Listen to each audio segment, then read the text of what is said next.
మాయాలోకంలోనో నన్ను మెల్లగా తోసేసింది, తలుపులు మూసింది, తాళం పోగొట్టేసింది. ఆ మబ్బుల అంచుల దాకా నా మనసుని మోసేసింది, చప్పుడు లేకుండా నిచ్చెన పక్కకు లాగింది.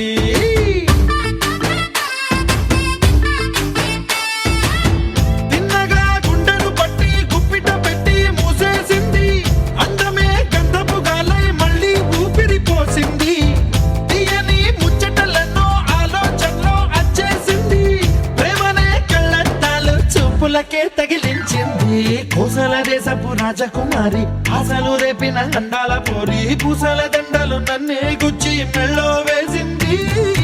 అమ్మో బాపు గారి బొమ్మో